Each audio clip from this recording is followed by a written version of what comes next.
맡은 변규리고 연분홍대 이제 노회찬 재단에서 너에게 가는 길에 되게 뜻깊은 상을 주셔서 좋은 인연을 맺고 또 오늘 후원회원분들과 이렇게 함께 영화를 보고 대화 나눌 수 있어서 너무 감사하다는 마음으로 달려왔고요. 오늘 반갑게 이야기 나눴으면 좋겠습니다. 반갑습니다. 그리고 원래 오늘 나비님하고 비비안님하고 얘기를 하려고 했는데 그 한결님이 또 같이 깜짝 방문을 하셔서 같이 이야기 나누면 더 좋겠죠. 그래서 함께 이야기 나누도록 하겠습니다. 안녕하세요. 저는 바이젠더 팬노매틱 에이섹슈얼로서 트랜스전 맞이 저희 FTM 남성 아들을 두고 있는 성소수자 부모 모임의 나비라고 합니다. 반갑습니다. 네, 안녕하세요. 저는 영화상에서 한결이라는 이름으로 나왔고 동래오라는 이름으로도 활동하고 있는 방금 말씀하신 정체성의 성소수자 당사자 이한결이라고 합니다. 만나서 반갑습니다. 안녕하세요.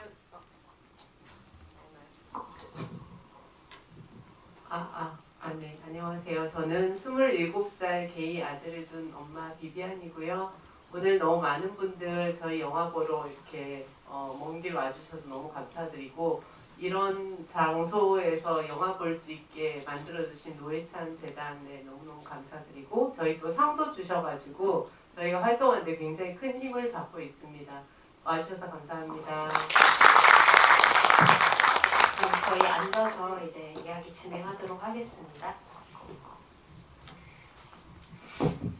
오랜만에 또 GV를 또 하는데 요즘에 좀 어떻게 지내셨는지 사실 그 차별금지법 이제 제정을 위해서 이제 국회 앞에서 이제 그 평등 텐트 초원이 이루어지고 있고 또 미료 이종걸 활동가가 단식 농성을 함께 하고 있는데 이제 지난주에 저 그 국회 앞 공간에서 너에게 가는 길을 야외 상영을 했었어요. 그래서 같이 보고 이야기도 나누고 뭐 그런 시간을 좀 보냈었는데 그 이후에 또 하는 상영이라서 네, 되게 반가운 것 같아요. 그간 또 어떻게 지내셨는지 그다음에 그런 얘기 좀 나눠주시면 좋을 것 같습니다.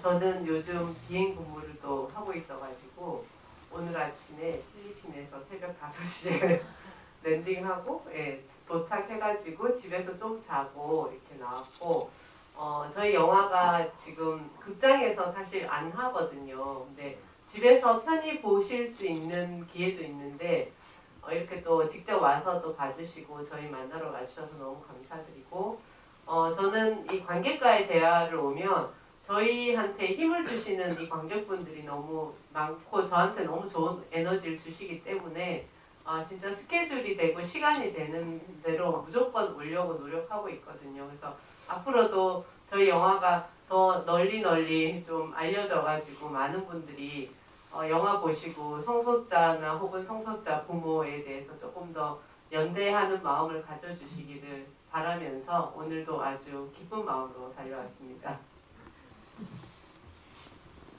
안녕하세요. 저는 아까 영화에서 보셨듯이 성별정정이 진행된 후에는 한국의 많은 다른 기남식들과 마찬가지로 구직 활동을 하다가 최근에 직장을 구하게 돼서 그곳에서는 성소수자인 걸 아직 밝히진 않았거든요. 그래서 그곳에서는 그냥 군대가 왜인지 비밀스럽게 면제라고 하는 사람 정도로 이제 이중 생활을 하고 있습니다. 여기 와서는 조금 더 편히 이야기를 할 수 있을 것 같아요. 네, 저도 영화가 한 4년이라는 긴 시간 동안 준비했었고 작년에 개봉을 했고 저는 또 소방공무원인데 작년에 또 7월달에 소방공무원 노조가 발족하게 되었어요. 처음으로 우리 해병대에서. 그래서 소방공무원 노조위원장 공무원청 소속의 공무원 노조 연맹의 그 소방공무원 노조 위원장을 하고 있고요. 그래서 영화가 한참 개봉될 무렵에는 다행히도 서울에 계속 있게 되어서 여러 분들과 함께 그 GV도 했었고 또 이제 영화가 극장에 내려왔어도 이렇게 여러분과 함께 GV를 할 수 있게 되었고요. 예, 하늘이 도와주신 뜻이라고 생각을 하면서 열심히 저도 차별금지법과 관련 또 기타 저희가 이런 활동을 알게 되다 보니까 요즘 뭐 장애인 관련한 이슈라던가 또 뭐 나아가서 기후 위기나 이런 부분들도 다 관심을 가지게 되더라고요. 그래서 어쨌든 뭐 자식을 통해서 새로운 세상을 알게 되고 또 그 덕분에 또 많은 사람들과 친구도 되고 그런 연대하는 것이 정말 세상의 또 다른 기쁨이구나. 나만 생각하고 살기도 싫은 바쁜 세상이라고 생각을 했는데 남과 함께 무언가를 연대해서 하는 것이 정말 큰 기쁨이구나를 날마다 느끼게 살고 있습니다. 만나서 반갑습니다. 네, 이 오픈 채팅방에 이제 들어오셔서 궁금한 점이나 소감 많이 남겨주시면 읽어드리거나 함께 질문 전해서 이야기해 보도록 하겠습니다. 먼저 이렇게 관객분들이 질문 남겨주실 동안 이제 세 분께 다른 질문을 먼저 제가 드려보면 성소수자 부모 모임을 처음에 이제 어떻게 가게 됐는가 이런 얘기를 좀 해주시면 좋을 것 같아요. 그래서 한결님과 나비님이 한 팀으로 얘기해 주시고 비비안님 먼저 얘기해 주시고 이렇게 해주시면 될 것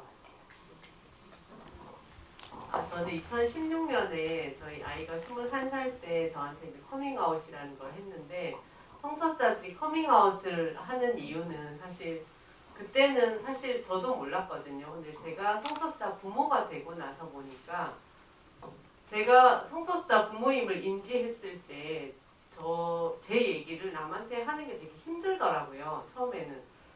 그래서 왜 이게 힘들까 나는 왜 말을 못하고 살아야 된다고 생각을 할까. 저 처음에 그러니까 영화에서도 좀 나오긴 했는데 그랬었거든요. 근데 그게 제가 가진 편견이 있더라고요. 성소수자에 대해서. 성소수자는 뭔가 불행하게 살 것 같고 외롭고 뭔가 사회적으로 인정을 못 받고 뭐 이런 것들이 저한테도 있어가지고 우리 아이가 그런 존재라는 것 자체가 굉장히 남한테 말하기가 힘들었었거든요.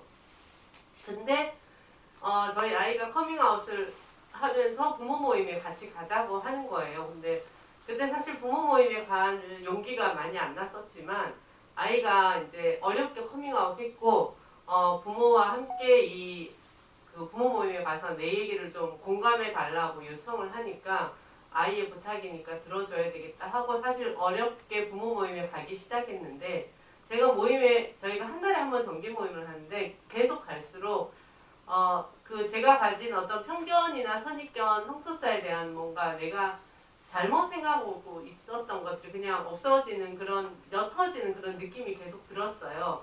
그래서 아마 그 느낌이 좋아서 계속 가게 됐고 결국은 제가 가지고 있던 그 편견이 있던 자리에 새로운 그 세계가 이제 다시 열리는 거죠. 성소수자에 대해서 알게 되면서 알게 되니 괜찮더라고요. 저희가 원래 모르는 거에 대한 두려움이 되게 있잖아요. 내가 모르는 대상이나 어떤 세계에 대한 그런 게 이제 저도 있었는데 그런 게 차츰차츰 없어지고 그게 이제 성소수자에 대해서 알아가는 걸로 채워지니까 진짜 마음이 괜찮아지고 우리 아이들도 성소수자도 함께 잘 살아갈 수 있겠구나 하는 어떤 희망도 가지게 되고 그러기 위해서는 내가 더 공부를 해야 되고 아이를 위해서 더 연대해야 되고 마음을 내야 되고 많은 사람들한테 공감을 이끌어내야 되겠다는 그런 생각도 많이 했었고 그래서 부모 모임이 계속 가게 됐던 것 같아요. 그래서 그게 아마 지금 오늘 영화까지 저는 이렇게 연결이 된 것 같은데 그 아이로 인해서 어쨌든 그런 그 성소수자 부모가 되고 나서 이 성소수자 당사자들이 왜 커밍아웃을 하고 싶어 할까 생각해 봤더니 저하고 똑같은 마음인 거예요. 내가 성소수자지만 나는 함께 잘 살아갈 수 있다. 너는 우리 주위에 있는 존재다. 네가 가진 그 모습 그대로 우리 널 인정해 줄게. 이런 얘기를 되게 듣고 싶더라고요. 저는 제가 성소수자 부모가 되고 보니까. 그래서 당사자들이 이런 마음으로 커밍아웃을 하는구나. 내 존재를 드러내도 괜찮다. 공감받을 수 있고 함께 행복하게 잘 살아갈 수 있다는 걸 누군가가 좀 계속 얘기를 해주는 게 되게 힘이 되더라고요. 저도 그랬거든요. 그래서 아마 부모 모임이 계속 가면서 제가 힘을 얻었던 것 같고 그 힘으로 아마 영화가 시작됐고 영화 작업이 시작됐을 때도 처음에 좀 두려운 마음도 있었죠. 왜냐하면 완전히 얼굴을 드러내고 내 존재를 보여야지만 사람들이 사실은 알잖아요. 사실 성소수자에 대해서 우리가 막연하게 가지고 있는 두려움이 그런 건 것 같더라고요. 들어는 봤지만 내 주위에는 본 적이 없어. 난 내 주위에는 아무도 없더라고. 이러면서 마치 굉장히 없는 존재로 그냥 치부해 버리잖아요. 되게 쉽게. 근데 자꾸 보여야죠. 저희가 성소수자 있고 부모도 있고 그 가족도 있고 친구도 있고 뭐 내 회사 동료도 있고 이렇게 자꾸 보여지다 보면 아 사람들이 우리가 함부로 그들에 대해서 뭔가 혐오하거나 편견을 가지거나 없는 존재처럼 배제하면 안 되겠다는 생각을 할 수 있을 것 같았어요. 그래서 그렇게 활동과 함께 영화 작업을 했고 영화 작업을 하는 동안은 좀 감독님이 굉장히 저한테 그 4년 동안 찍으면서 질문을 많이 해주셨어요. 그래서 그런 질문을 받으면서 내 인생에서 아 나는 왜 그때 이렇게 힘들었을까 뭐 왜 지금은 또 괜찮을까 이런 거에 대해서 계속 성찰을 하게 되는 시간들이 있어서 계속 그거에 대한 대답을 하면서 저 스스로도 굉장히 인간으로서 좀 성숙해지는 그런 느낌들 그런 것 때문에 영화 작업도 사실 적극적으로 잘 임했고 영화가 나왔을 때도 제가 원하는 대로 아 세상에 우리가 있다 이런 걸 알려서 많은 분들이 함께 우리랑 이 길에 좀 연대해서 가줄 수 있기를 이런 희망을 가지고 저는 영화를 개봉했거든요. 근데 저희 기대만큼 많은 분들이 관심 가져주시고 저희 영화에 대해서 애정을 보내주셔서 너무너무 감사한 하루하루를 잘 보내고 있습니다. 저는 2015년쯤에 서울에 와서 지내면서 이제 퀴어 문화 축제에 가본다든지 퀴어 커뮤니티를 오프라인에서 만난다든지 이런 경험을 처음 해봤는데요. 이게 너무 저의 일상에 정말 숨구멍 같은 시간이 되어서 너무 행복한 거예요. 이게 그냥 이전에는 없던 세상 같기도 하고 그래서 어머니한테 이거를 막 자랑했는데 어머니는 이제 이전부터 제가 어떤 정체성인지 모르겠지만 뭐 성소수자인가 보다 뭐 대충 뭐 레즈비언인가 쯤으로 생각하고 있었는데 어머니한테 이거를 막 말씀을 드렸더니 어머니가 이제 저를 또 많이 예뻐해 주신 어머니 친구분들께 막 이렇게 말씀을 하신 거예요. 우리 애가 퀴퍼에 갔다 왔다고 한다.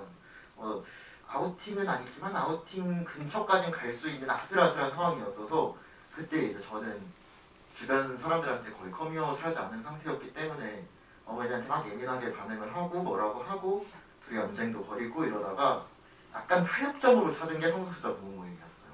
엄마가 한번 와보면은 그럼 엄마도 여기서 이야기를 나눌 사람이 있잖아요. 여기서 안전하게 얘기하셔라. 내가 안전하도록 엄마가 여기서 얘기하셔라. 하고 이제 어머니가 오실 수 있을 만한 때를 보다가 그때는 어머니가 군산에 계셨는데 성소수자 부모 모임이 그때 1년에 한두 번 비수도권 지역에서 열리는 날이었는데 대전에서 열렸고 마침 대전 정도면 서울보다는 조금 더 오기 마음이 편할 것 같다 이러셔서 그때 저도 어머니도 처음으로 성소수자 부모 모임 정기 모임에 참여했어요. 그리고 그 후로는 되게 자연스럽게 어머니가 이 모임에 대한 애정도 가지게 되시고 저도 이 모임에 자주 같이 나오게 되고 하면서 어머니는 어머니의 방식대로 조금 더 편안한 공간을 찾으신 것 같고 저도 그 과정에서 좀 더 어머니와 함께 연결고리가 생긴 기분을 느꼈어요. 그러면서 어머니랑 저랑 조금 사이가 아주 괜찮아졌습니다. 네, 저는 성소수자 부모 모임을 처음 갈 때 소개를 하거든요. 저는 이제 아이의 정체성을 이제 뭐 밝혀도 괜찮을 것 같다고 밝히고 그래서 저는 이렇게 얘기했어요. 저는 레즈비언의 엄마 나비입니다 이렇게 얘기했는데 제 아이 순서가 됐는데 거기 당사자들도 많이 오거든요. 제 아이가 그러는 거예요. 저희 엄마는 저를 레즈비언이라고 얘기하지만 나는 트랜스젠더입니다. 이렇게 해서 깜짝 놀랐어요. 그래서 잠깐 쉬는 시간에 너 트랜스젠더야? 너 수술도 안 했잖아. 이런 약간 좀 모르고 하는 그런 얘기를 하니까 저희 아들이 저를 잠깐 이렇게 보더니 뭐 길게 설명하려면 힘드니까 그냥 수술 안 한 트랜스젠더도 있어 이렇게 얘기를 하더라고요. 그래서 저는 그때 참 부모가 어떻게 보면 내 앞에 불똥이 떨어지지 않으면 별로 이렇게 급하게 생각 않거든요. 트랜스젠더 같은 경우에는 또 흔히 말하는 어떤 동성애자 레즈비언이나 게이에 비해서 뭐 좀 복잡하죠. 수술도 해야 되고 또 이제 가시화가 되니까 그러니까 수술도 해야 되고 뭐 군대 문제 혹은 뭐 취업 문제, 학교 문제 다 걸리잖아요. 성별 정정이라던가 이런 부분. 그래서 그렇게 복잡하지, 그러니까 수술을 안 하는 트랜스젠더라면 그렇게 복잡하지 않겠구나.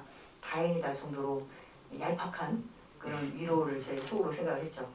그랬는데 이제 어느 정도 지나서 수술을 하고 싶다라고 정말 간절하고 절박한 마음으로 얘기를 하더라고요.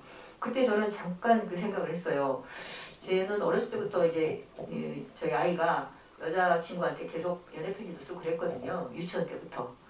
그래서 넌 레즈비언인 것 같다. 레즈비언인 아무래도 그러겠지? 그랬더니 저희 아이가 좀 어렸을 때 초등학교 때도 아마 그러겠지 해서 그렇게 알고 살았고 그래도 괜찮다고 생각을 했거든요. 그게 크게 문제가 된다고는 생각 안 했습니다. 왜냐하면 이제 물론 레즈비언이라면 결혼을 해서 듬직한 사이를 얻거나 뭐 정말 예쁜 손주를 안아보기는 힘들겠지만 요즘 세상에 듬직한 사이가 또 어디 있겠어요.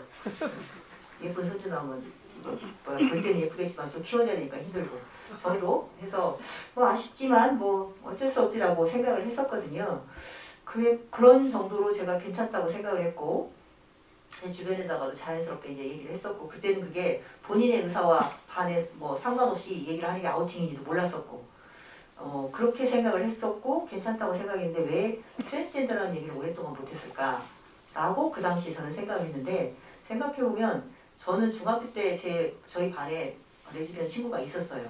그래서 아마 자연스러웠던 것 같아요. 그런데 트랜스젠더는 TV에서 하리수님만 봤지 실제 곁에서 본 적이 없어요.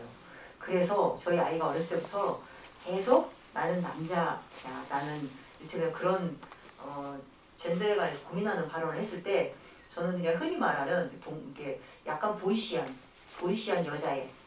저도 실은 그런 면이 있었고 해서 그러겠지. 혹은 남자가 되고 싶어. 남자야 그러고 자꾸 남자 쪽에 설렸거나 이런 얘기를 할 때 저는 여자로 사는 게 우리 사회가 조금 힘든 세상이긴 하지만 그렇다고 네가 남자가 되고 싶어하는 건 옳지 않은 일이야. 이런 식으로 좀 다그쳤죠. 혼내고. 그런 것들이 저는 실은 몰라서 그랬다고 하지만 몰라서 제가 그렇게 어떤 혐오나 차별 발언을 하는 것을 들은 당사자는 많이 힘들었던 것 같아요. 그래서 엄마가 레즈비언까지는 괜찮겠지만 과연 트랜스젠더를 이해를 할까? 그런 고민을 많이 해서 실은 성소수자 부모 모임 갈 때까지도 저한테 그런 얘기를 못했던 것 같았고요. 제가 부모 모임에 가서 여러 가지를 알고 보니까 외국의 경우에는 이런 성소수자에 대한 이해가 좀 어느 정도 되는 사회에서는 아이가 어렸을 때부터 뭐 그렇지 않은 경우도 있지만 어렸을 때 그런 어떤 자신에 대한 젠더에 대한 의문점을 갖고 이렇게 얘기를 하면 저라면 지금쯤 이렇게 많이 제 친구들 같은 경우는 이렇게 생각할 것 같아요. 아이가 한 4, 5살 때부터 그런 얘기를 하면 이러면 의사하고 정신과 의사나 아니면 내분비과 뭐 이런 쪽 의사 선생님들하고 상담을 한다고 하더라고요. 그래서 얘가 트랜스젠더일 수도 있겠구나. 왜냐하면 아이는 트랜스젠더라는 말을 모르잖아요. 다만 자기 몸이 뭔가 자기가 느끼는 젠더가 뭔가 다르다라고 그 느낌만이지 자신을 지칭해서 트랜스젠더라고 생각할 수 있는 아이는 없거든요. 그러면 어른들이 그런 걸 보고 도와주는 거죠. 그래서 1차 성징 나타날 때 그런 얘기를 하면 이를테면 뭐 지정성별이라는 건 외부 성비를 기준으로 태어났을 때 지정을 해주는 거죠. 법적으로. 지정성별 여성인 경우에 나는 남자야 라는 얘기를 계속 한다든가 그러면 이제 상담받고 의사하고 의논하고 해서 여성 호르몬을 억제제를 준다든가 해서 계속 지켜보는 거죠. 그래서 2차 성이 나타나기까지도 본인의 정체성에 대해서 그렇게 얘기한다 그러면 그때는 이제 남성 호르몬을 투여한다든가 해서 조기에 같이 어른들이 돌봐주면서 몸이 너무 이렇게 윤곽이 달라지기 전에 혹은 너무 힘들어하기 전에 도와준다고 하더라고요. 제가 이런 내용들을 알았으면 저도 이렇게 도와줬겠죠. 그런 것들을 몰랐기 때문에 그런 혐오 발언을 했었고 그래서 아이들이 얼마나 힘들었을까 그런 생각을 하게 돼서 저도 가시화가 필요하다고 생각을 했어요. 그래서 뭐 수술하고 저희 아이 성별 정정을 마치긴 했지만 그 영화에서 나오는 지난한 과정을 겪으면서 저는 이제 대통령께서 이제 지금 현재의 대통령께서 나중에라는 말씀하셨잖아요. 그래서 저 어떤 그 성소수자 변호사님께서 이게 대통령이 물어봤을 때 나중에라고 한 것이 굉장히 상징적이었거든요. 그래갖고 이제 당사자들 사이에서는 굉장히 힘들어했고 그랬을 때 저는 한가하게 그랬어요. 대통령이 그래 인권 변호사 출신인데 설마 그런 혐오를 뭐 하겠어 어떻게 해주시겠지 했더니 저희 아이가 정말 그때 통곡을 하더라고요. 나는 언제 어디서 돌에 맞아 죽어도 이상하지 않은 세상에 살고 있다고. 저는 그때 좀 충격을 받았거든요. 그런데 진짜 이건 충격이 아니라 실감으로 느꼈던 것이 인천 피어 축제 가서였어요. 그때 이제 영화에서 나오는 것처럼 그 정말 엄청난 혐오와 그 막말 그리고 정말 사운드 빵빵하게 심지어는 직접적으로 저희는 맞기도 했어요. 맞고 옷도 뜯기고 그 안경도 부서지고 제가 그 사람들한테 얘기를 했어요. 이 대면천직이 뭐하는 짓이야. 경찰이 저기 있는데 그랬더니 그분들이 하느님의 법이 사람의 법보다 위에 있다. 상관없다 이렇게 말씀을 하시더라고요. 그때 느낀 공포감이 저는 어쩌다 한번 느꼈거든요. 또 저는 당사자가 아니잖아요. 부모인데도 그런 공포감을 느꼈는데 이 당사자들은 얼마나 세상에서 많은 공포감을 느끼고 맞닥뜨릴 때 힘들까 그런 생각을 하니까 저조차도 정말 이런 세상이라면 살기 힘들겠다 그런 생각을 많이 느꼈어요. 그래서 사람들에게 좀 얘기를 하고 싶다. 물론 그보다 아주 소수여도 사람의 인권은 소중한데 대략 어느 문화권이나 한 5% 내지 10% 정도의 성소수자가 있다고 해요. 우리나라도 한 250만 명 정도가 성소수자가 있다고 추산을 하고 있고 250만 명 정도가 얼마나 많은 숫자냐면 공무원들, 제가 공무원인데 우리나라 공무원은 약 120만 명 잡거든요. 그리고 현역 군인이 60만 명이 안 된다고 그래요. 합하면 180만 명이죠. 그 사람들보다 더 많은 수의 성소수자가 있는데 왜 내 주변에서는 안 보일까? 그래서 이제 국회의원분들을 상대로 이제 지도를 하면서 그런 얘기를 했어요. 내 주위에 성소수자가 보이지 않는다면 그건 내가 그만큼 그 사람들에게 안전하지 않은 사람으로 보일 수 있다. 그 얘기를 했더니 어떤 변호사님께서 판사 출신 국회의원께서 이렇게 얘기하더라고요. 자기도 판사 시절에 레즈비언 후배들, 게이 후배들 와서 자기한테 얘기를 했다. 되게 자랑스러워 하시더라고요. 자랑스러워 실망하죠. 믿을 만한 선배이니까. 그래서 그런 부분들을 사람들에게 좀 가시화를 시킨다면 물론 그보다 숫자가 더 적어도 매우 인권은 소중합니다. 그런 것을 저희 여기 와서 배웠고 그런 것들을 또 사람들과 함께 나누고 싶었어요. 오늘 이 자리에서 여러분과 함께 나누게 되어서 성소수자 부모를 통해서 또 제 자식을 통해서 왔는데 제가 생각한 건 물론 경로는 자기 혈연을 통해서 왔지만 이 혈연과 상관없이 정말 세상에 조금 더 우리하고 같이 힘을 합해야 될 소중한 사람들이 많이 있고 그런 걸 위해서 하나라도 활동을 해야 되는데 이 영화를 통해서 나왔고 이 영화가 실은 저희가 영화 나오고 나서 되게 저희 나름대로 감격스러워서도 저희는 이제 영화에 나온 당사자잖아요. 생각보다 많은 분이 영화를 보고 많은 반응 위로가 되었다, 알게 되었다. 심지어는 어떤 아나운서분이 앵커분이 저한테 전화를 하시더라고요. 정말 꼰대 같은 국회의원이 있었는데 차별금지법 안 돼 이렇게 하다가 어느 날 갑자기 차별금지법 꼭 필요하다고 얘기를 하더래요. 왜 그렇게 생각이 바뀌셨습니까? 했더니 이 영화를 보고 나니까 이거 차별금지법 정말 제정해야겠다는 생각을 하게 되었다. 정말 큰일을 하셨다 이렇게 얘기를 해서 정말 영화가 나온 것이 다행이기도 한데 저희는 실은 그보다 더 많은 힘을 얻는 것이 이렇게 관객분들하고 대화할 때 그리고 어떤 감상을 말씀해 주실 때 힘이 생기고 영화가 새로운 의미가 되더라고요. 그래서 제가 영화는 제작자도 있고 감독도 있고 배우도 있고 배급사도 있지만 이 관객들을 통해서 완성이 되는구나 그런 생각이 들었습니다. 여러분이 이렇게 영화를 같이 완성해 주신 자리에 함께 해주셔서 정말 감사드립니다.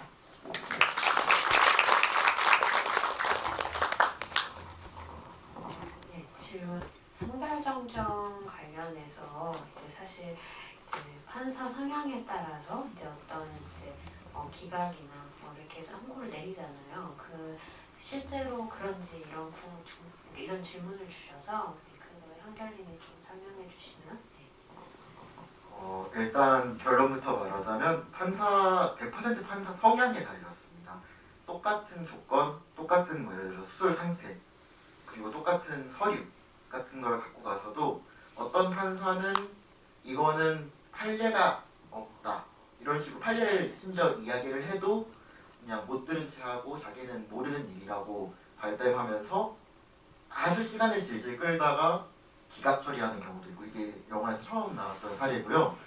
두 번째 사례는 저는 되게 좀 운이 좋았던 편이긴 한데 두 번째는 그래도 비교적 포용적인 분을 만나서 그분 같은 경우에는 뭐 약간 덕담 같은 응원도 해주시고 결정문을 되게 길고 자세히 써주셨어요. 나중에 이야기를 들어보니까 그렇게 길고 자세한 결정문 같은 건 이후에 판례로 참고가 되기 쉽다고 하더라고요. 이제 이러한 맥락이 있으면 예를 들어 저 같은 경우에는 소위 성기재건 수술이라고 하는 그런 수술을 받지 않았는데 이제 남성으로 흔히 보여지는 그런 외부 성기 재건을 받지 않았는데 이게 이제 이전에도 이런 경우에 남성으로 성별정정이 된 사례가 이제 제가 정정을 받았을 때 기준으로 한 4, 5년 전 이전부터 한참 쌓이고 있었는데 첫 번째 법원에서는 그것에 대해서 아예 부정을 하고 거부를 했고 결국 기각이 되었던 거고 두 번째 법원에서는 이것에 대해서 맞는 것 같고 뭐 기각하거나 할 이유가 없는 것 같고 약간 결정문 전체적으로도 분위기가 힘들겠지만 사회가 아직 열려있지 않아 힘들겠지만 부디 잘 살아갔으면 좋겠다 이런 응원에 가까운 메시지여서 저는 그 되게 한결문이라는 게 되게 딱딱하기 쉽잖아요. 근데 정말 딱딱한 문체지만 그 안에 담겨있는 뜻이 너무 따뜻해서 좀 감동을 받았었거든요. 이런 식으로 많이 갈려요. 그런데 주변 친구들 이야기를 들어보면 이제 이런 식으로 허가를 해주는 판사님을 찾아서 돌고 도는 거죠. 이제 트랜스젠더의 성별정정은 등록기준지 이전에 호적이라고 불리던 것을 기준으로 결정되는데요. 이 등록기준지는 호적이랑은 다르게 본인이 임으로 옮길 수가 있어서 옮겨서 좀 잘 해주는 판사님이다 확률이 높다고 해서 이게 뭐 하루 이틀 걸리는 것도 아니니까 길게는 저는 일단 반년 이상 걸렸으니까 한 번 하는데도 한 이제 반년에서 1년을 생각하고 찾아갔는데 너무 이런 식으로 많이 온다. 나는 부담스럽고 이런 식으로 판사 찾아서 쇼핑하듯이 오는 거 옳지 않다. 이런 식으로 거부하는 경우도 꽤 있다고 하더라고요. 그래서 그런 경우를 보면은 정말 매뉴얼은 권장사항일 뿐이지 강제성이 없기 때문에 이 성별정정을 위한 지침 같은 것도 대법원 얘기에 있지만 사실 이거는 저희는 이거를 이제 농담 반으로 서류 전형이라고 하거든요.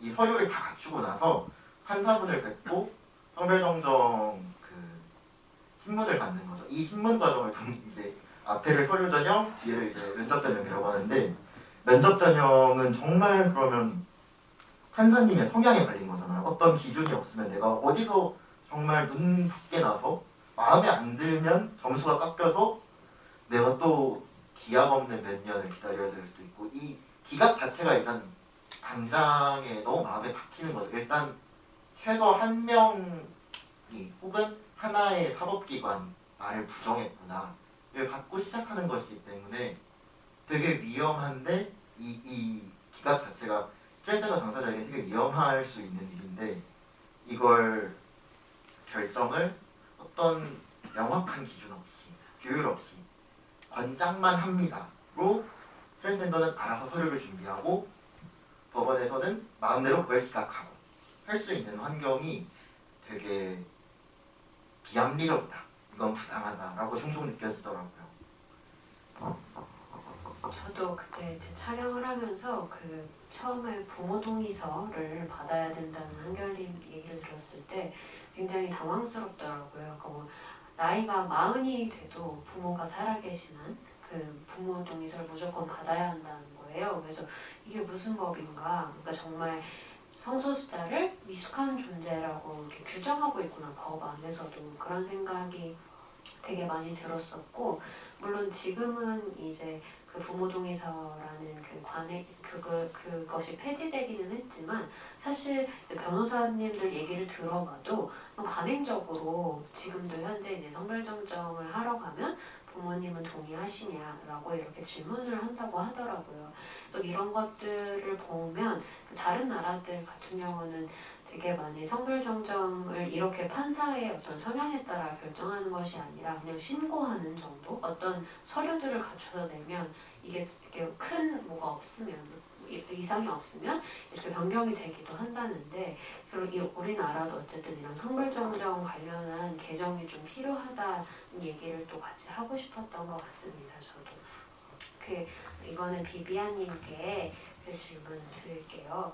그 영화 너무 잘 봤습니다라고 해주셨고 이제 우리나라가 미국이나 유럽에 비해 성소수자 정체성에서 이제 커밍아웃하는 비율이 좀 적은 것 같다.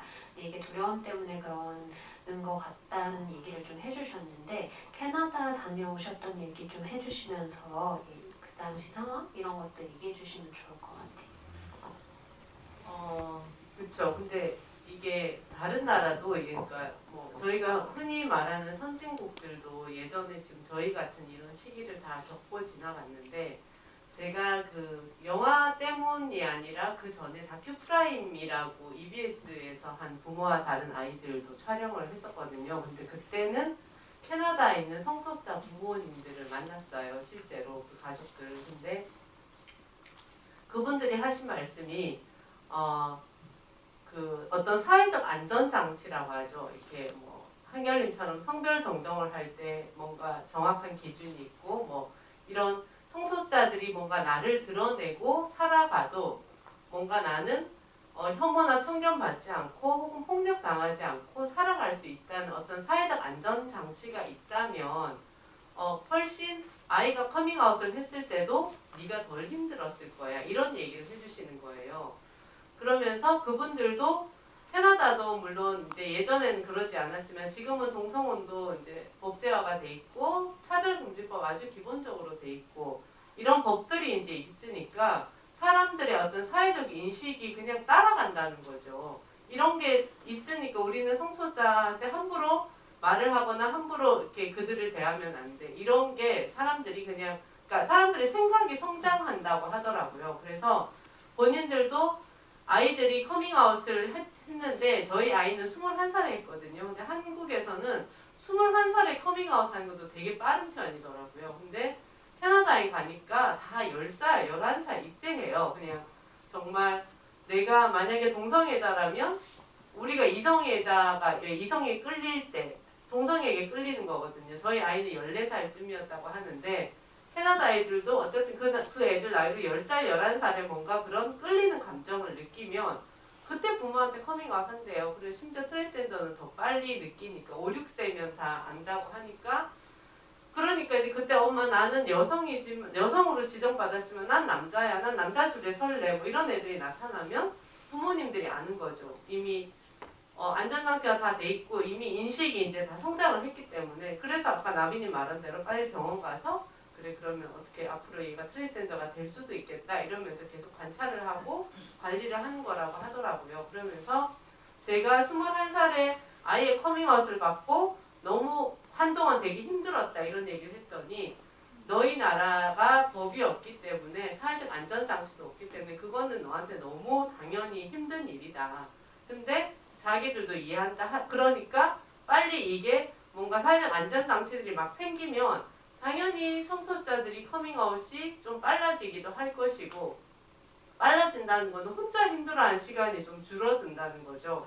그렇기도 할 것이고 더 많은 성소수자들이 자신을 드러낼 수 있지 않겠냐.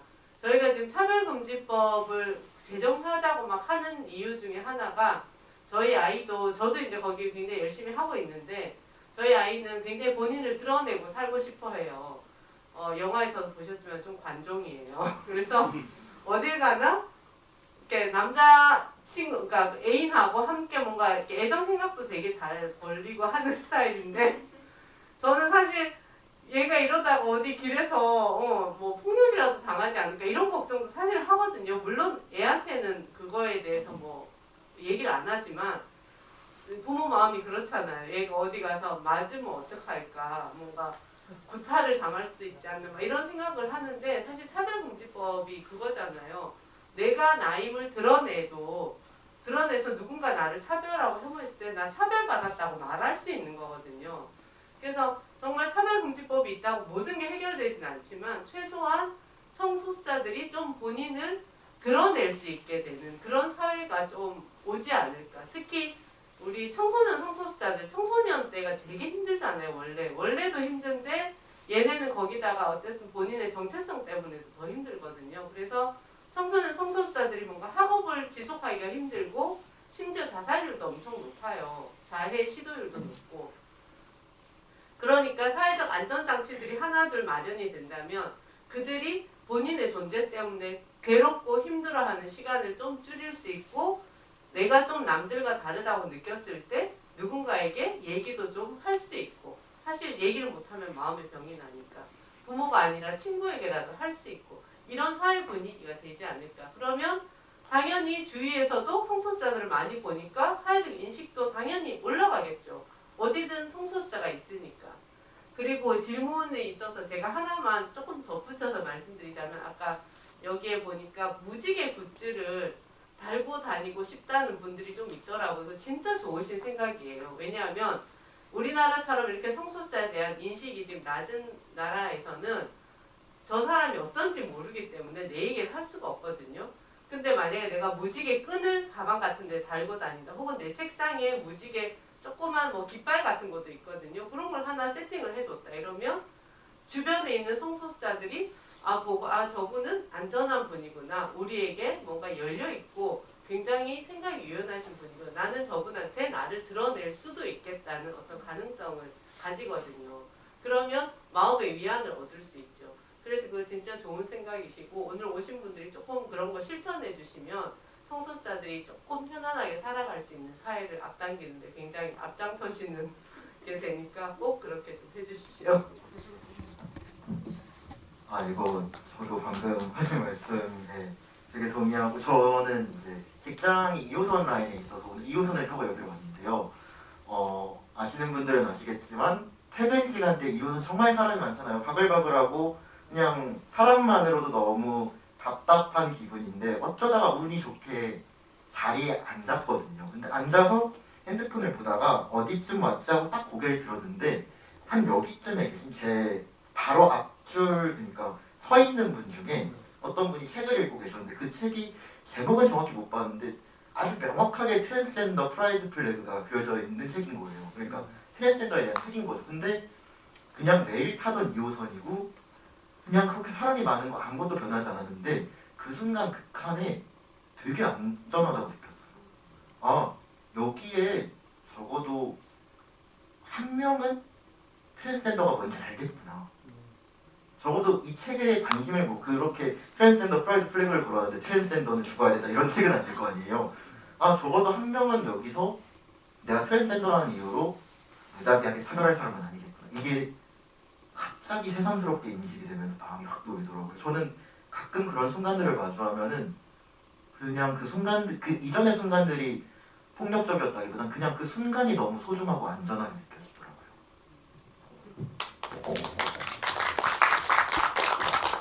네, 보통 성소수자를 어떤 친화적인 무지개 굿즈는 6색깔입니다.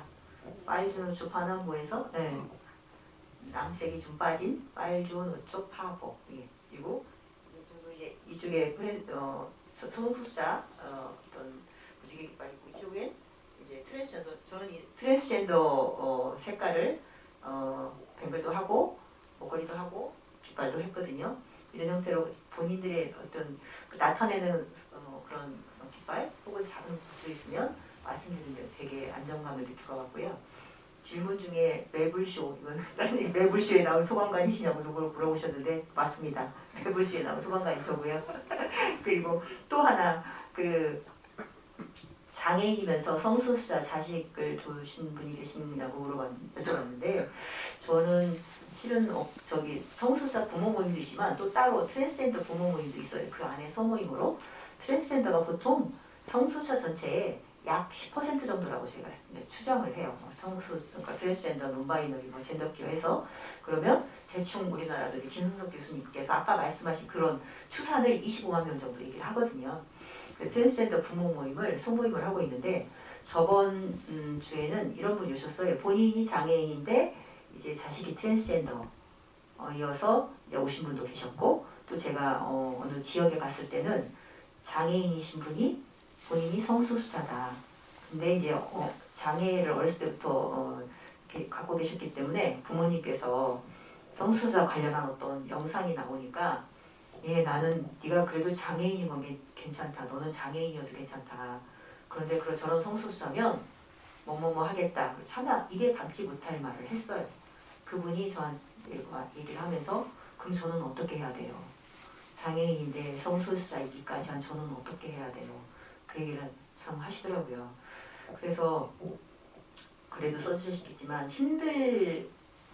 그런데 이제 힘든 건 당연한데 저희가 힘든 걸로 끝나는 서사가 좀 저희는 한 걸음 더 나아갔으면 싶어요.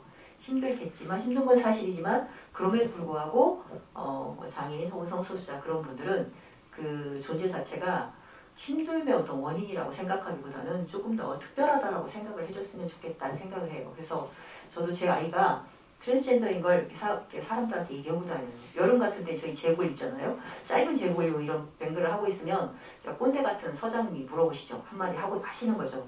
자네는 그게 뭔가 이렇게 물어보시면 제가 이거 프라이드 축제 기간에 퀴어 축제 기간에 제 아들이 트랜스젠더인 걸 하고 다닙니다. 그러면 그분께서 뭐 엄마가 맨날 밖으로 노니까 애가 그렇게 된 거 아니야? 뭐 이런 요즘 애들 말로 빠은 소리를 하시죠. 그럴 때 제가 그분께 눈에다 힘주고 저기 얘기하죠. 선진국에서 그런 얘기하면 경찰이 와서 잡아갑니다. 실제로 잡아가진 않겠죠. 하지만 그분이 되게 놀라셔갖고 당황하고 아빠하고 제 앞에서 못하고 제가 또 눈빛으로 총을 쏘죠. 한마디만 더 하면 입을 찢어버릴 테야. 그런 표정으로 쳐다보고 있으면 이제 말 않고 조용히 들어가십니다. 그래가지고 다른 분들한테 막 말씀을 하세요. 자식이 트랜스젠더인 게 뭐가 자랑이라고 저렇게 얘기를 하고 다녀? 그런데 이제 들은 분이 저한테 와서 말씀을 해주세요. 자랑이 아닐 게 또 뭐야? 우리 저기 성수자 부모님이 하신 말씀이 있어요.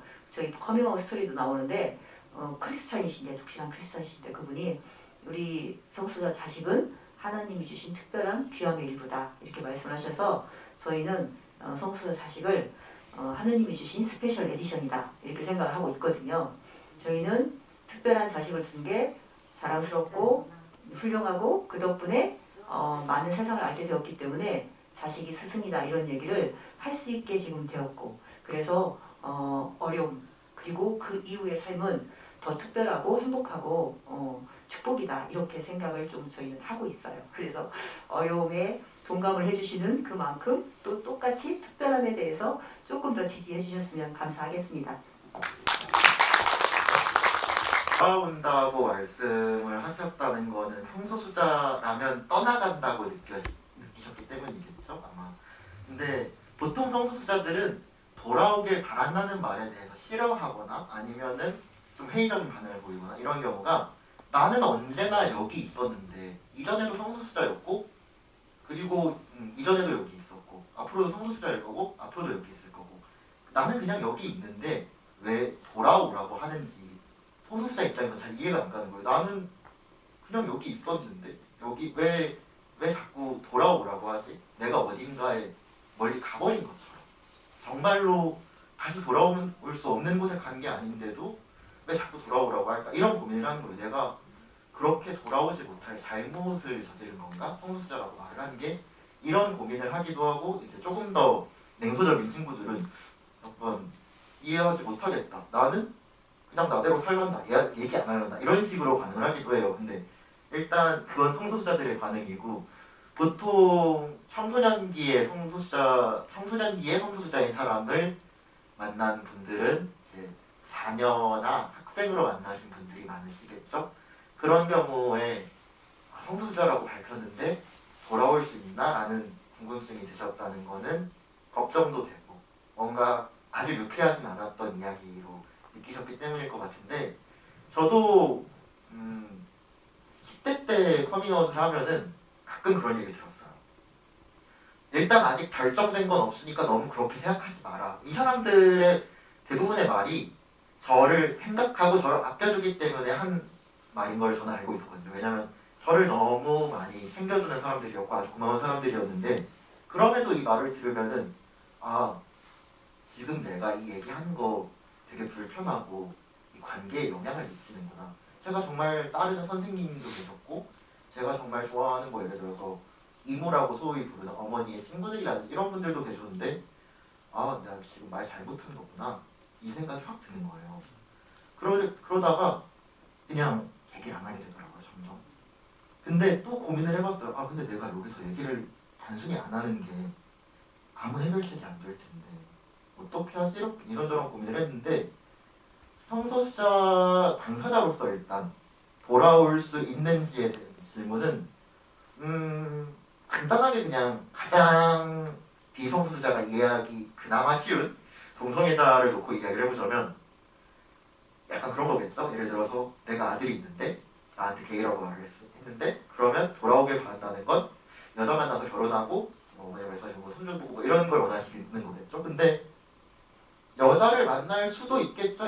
이후에는 여자를 만날 수도 있고 살면서 다른 정체성이라고 깨달을 수도 있고 그런데 그런 과정을 겪더라도 그 순간에 본인이 성소수자라고 판단한 것이 잘못되었다. 한순간에 어린 시기다라고 깎아내리는 건 청소년, 그러니까 성소수자인 그 사람을 존중해주지 않은 것이기도 하고 청소년이자 성소수자인 그 사람을 존중해주지 않은 것이죠.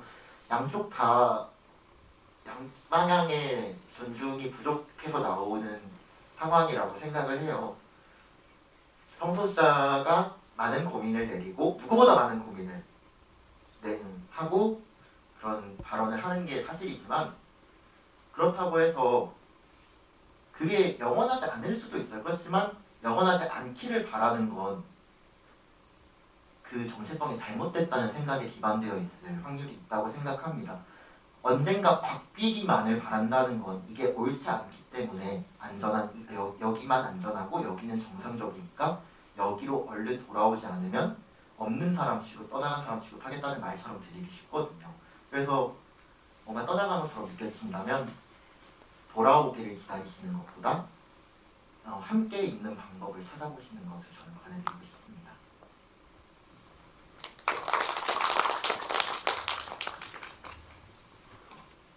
감독님 영화 제작 얘기도 한번 해주세요. 어떻게 시작하게 되었는지. 어떻게 시작하게 됐는지. 네, 그 영화 이제 만들게 된 계기는 사실 그 제가 활동하고 있는 단체가 이제 연분홍 신화라는 단체인데 인권 활동을 하면서 이렇게 다큐멘터리를 만들고 또 이제 이야기를 만들어내는 이제 집단에서 활동을 하고 있어요. 근데 저희가 이제 계속 성소수자 당사자들에 관한 영화를 만들어 왔어요. 그래서 커밍아웃 3부작이라는 이제 시리즈들을 만들다가 한 5년 전쯤에 아까 나비님이 말씀해주신 지금 이제 대통령이신 이제 문 대통령님께서 이제 찬반 논쟁을 성소수자 동성애자를 두고 이제 반대한다라는 이제 얘기를 한번 공표하신 적이 있는데 그것이 되게 지금 이 시대에 2017년 이 시대에 그 얘기를 할 수 있다니라는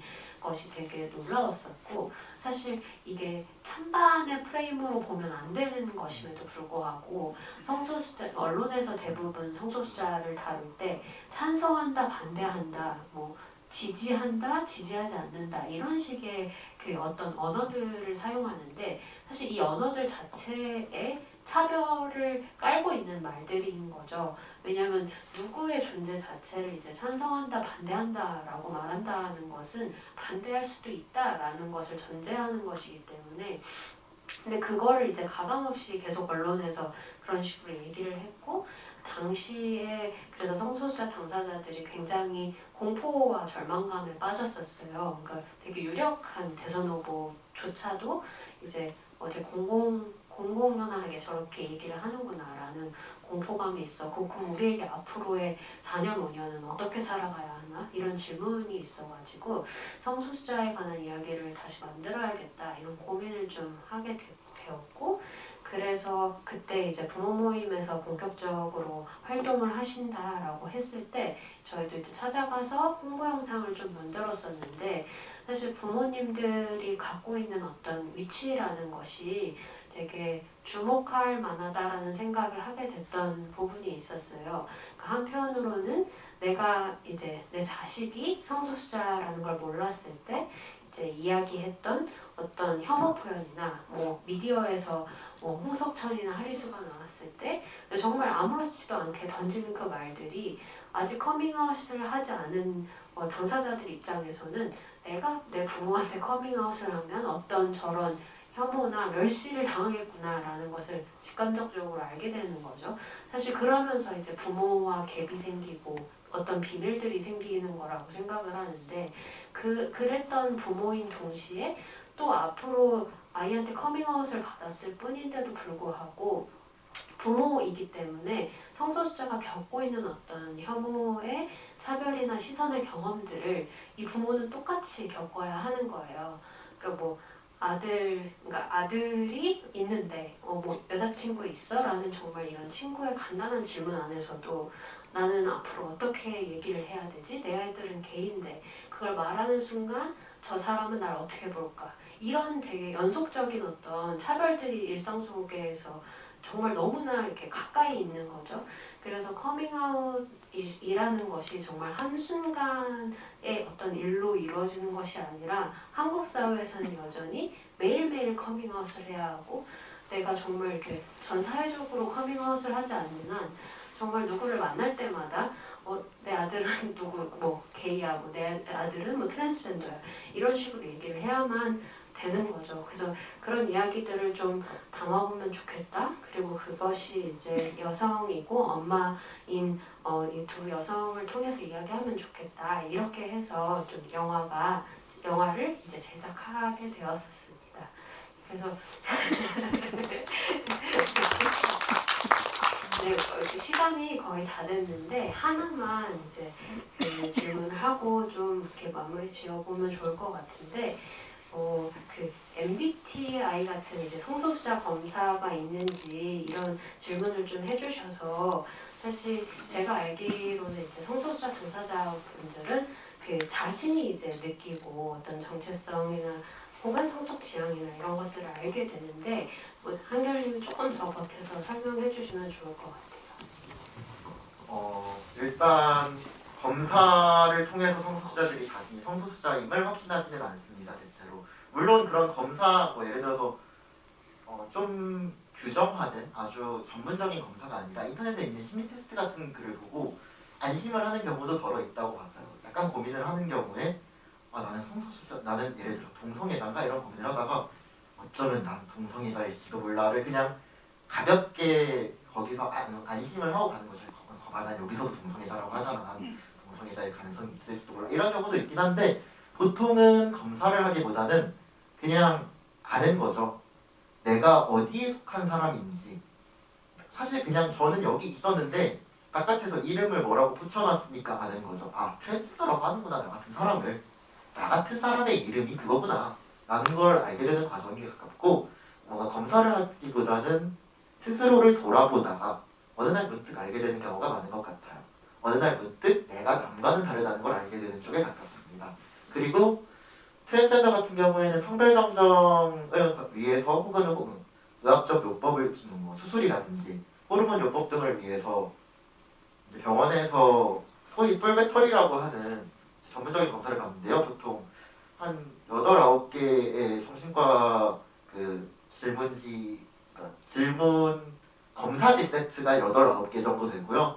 임상심리사와 정신과 전문의의 소견으로 결론을 내줘야 의학적 요법이 가능합니다. 그 과정에서 정말 여러 가지를 신경 써야 되는데 예를 들어서 나는 사회가 규정하는 제 경우에 남성성이었죠. 사회가 규정하는 남성성의 한치의 흐트러짐도 없이 잘 들어맞는 사람이고 여자를 아주 좋아하고 이 사회적 남성과 여성의 이 성별 고정관념에 아주 부합하는 사람이며 여자랑 꼭 결혼할 거고 가능하면 애도 키우고 싶고 못 낳겠지만 이런 걸 강조를 해야 돼요. 예를 들어 근데 이런 과정에서 질문지가 아주 많은데 이제 저희는 그러면 거기서 거의 수천 가지 질문에 대답을 해야 되거든요. yes or no나 아니면 주관식으로 답변을 하게 되는데 그 과정에서 저 같은 경우는 그런 질문이 있었어요. 그 수천 개의 질문 중에 뭐 나는 엄마를 좋아한다, 나는 아빠를 좋아한다, 뭐 나는 커피를 좋아한다 이런 게 있었는데 나는 나중에 꽃집을 운영하고 싶다는 게 있어서 난 자영업은 절대로 싫다 이러고 X를 했거든요. 근데 저 같은 마음으로 어떤 트랜스 여성분이 그러니까 이전에 남성으로 지정되었다가 여성으로 정정을 시도하는 분이 나도 꽃집은 싫다, 나는 자영업이 정말 싫다 이러고 꽃집은 싫다고 하신 거예요. 근데 너 어떻게 여자라면서 네가 그렇게 꽃을 싫어할 수 있냐, 너 여자 아니다. 이렇게 정신과 의사가 한번 그냥 질러버리면은 결과가 그렇게 나오는 거죠. 근데 이 검사라는 게 보통 병원에 이제 한 달 전에 예약을 해야 되고 그것도 가능성이 있는 곳에 찾아가서 수소문 끝에 찾아가서 병원에 약 4, 50만 원의 돈을 주고 받아야 하는 검사예요. 이 검사를 심지어 두 곳에서 받아야 성별정적 문턱이라도 밟아볼 수 있어요. 법원에 내려면 조건이 일단 2종 이상이어야 되기 때문에. 근데 이제 그런 검사를 해석하는 의사나 임상심리사가 이 부분에 대한 지식이 없으면은 그냥 정말 너무 고정관념으로 해석해버리는 거죠. 사실 예를 들어서 뭐 지금 저희 어머니한테 꽃집을 하고 싶으신가요? 언제? 라고 물어보시면 아마 아니라고 하실 거예요. 아니라고 하시네요. 근데 아무도 그러면 저희 어머니한테 저 사람은 여자가 아니야 라고 진작에 말하지 않는 거잖아요. 말한다고 해도 편견에서 비롯된 농담이겠죠. 그런데 제가 뭐 예를 들어서 제가 뭐 정말 자영업을 좋아하는 사람이 있고 꽃을 정말 좋아해서 식물을 너무 사랑해서 나는 언젠가 꽃집을 열고 싶다라고 하면은 저도 성별정적 서류가 준비가 안 됐겠죠. 저는 몰랐겠죠. 나는 그냥 자영업을 하고 싶은데 뭐가 문제지? 이런 질문만 휩싸였겠죠. 이런 식으로 검사는 있지만 검사를 해석하는 사람들이 충분히 준비되어 있지 않으면 성소수자는 제도의 밖에 제도의 허점에 존재하는 사람이 되는 거죠. 없는 존재가 되기 쉽습니다. 그런 식으로. 시간이 거의 다 돼서 나비님, 한결님, 비비아님 짧게 한마디씩만 하고 마무리하도록 하겠습니다. 제가 오늘도 비행하면서 후배들한테 저는 커밍아웃을 늘 하거든요. 제가 영화가 나왔다, 다큐멘터리다, 지겹지 않다, 93분짜리다. 지금 TV에서 다 보실 수 있으니까 검색해서 한 번만 봐달라 이렇게 늘 커밍아웃을 하고 사는데 사실 그 이유는 제가 커밍아웃을 구구절절히 말로 하는 것보다 저희 영화를 보면 성소수자에 대해서 알게 되고 아까도 나비님이 말씀하신 대로 진짜 저 사람들 좀 안 됐다 내가 참 몰랐구나 저들의 어려움이 저렇게 있었구나 그거 아는 거에서 조금 더 나가시거든요. 저희 영화는 보면 어떤 약간 희망 같은 마음이 생기잖아요. 우리가 함께 마음을 모으면 저들과 함께 우리도 행복하게 잘 살 수 있겠구나. 내가 저들의 세계에 좀 가고 싶다 이런 마음이 드시는 영화라고 저는 자부하기 때문에 제가 영화를 소개하면 그 영화를 본 사람은 본인의 세계가 그만큼 넓어지는 거고 오늘 오신 관객분들이 넓어지신 만큼 그리고 오늘 가시면 친구분이나 가족분들한테 저희 영화를 꼭 한 분 이상씩 소개를 해주셔가지고 함께 이 넓은 세계에서 함께 연대해서 행복하게 잘 살 수 있는 그런 세계를 저희가 한번 잘 만들어 보도록 하겠습니다. 오늘 와주셔서 감사합니다. 아까 카톡 대화방을 잠시 봤는데 짧은 질문이라 답변을 하자면 회사의 규정 때문은 아니고 잦은 염색으로 알레르기 반응이 와서 흑발만 하게 됐습니다. 아주 얌전하게 살아갈 수밖에 없는 피부를 타고 나서요. 더 이상은 탈염색을 못하게 되었습니다. 근데 회사에서는 제가 트랜스젠더인 걸 아직은 모르는데 회사에서 아무래도 좀 사회생활이다 보니까 점잖은 척, 조용한 척 이런 척을 하다 보니까 저희 상사분이 말씀을 하시더라고요. 한결 씨 그러니까 그분은 아들이 있으신 여성분이신데 한결 씨 어머니는 한결 씨 키울 때 정말 편하게 키웠겠다라고 하시는 거예요. 지금 트랜스젠더인 거 말하는 것보다 실제 성격 들키면 크게 나겠구나 싶더라고요. 트랜스젠더인 건 사실 제가 어느 정도 단단해지고 주변에서 저를 지지해주고 나니까 이제는 저의 본래 성격보다는 그렇게 저를 위협하는 요소는 아니게 되었어요. 그런 것처럼 이렇게 영화를 보고 가신 분들이 그냥 뭐 여기저기서 가끔 이야기하다가 나 무슨 문화생활 했고 나 뭐 GV 받고 이런 얘기하다가 뭐 봤는데 재밌더라고 뭐 이런 그냥 툭 던지면 닿고 닿아서 누군가 한 명은 거기가 숨 쉴 틈이 되더라고요. 그렇게 조금씩 한 번 던진 말로 숨 쉴 틈을 만들어주시고 만약 여기에 저 같은 성소수자 당사자분이 계시다면 지금 이 순간이 부디 편안한 숨 쉴 틈이 되었으면 좋겠습니다.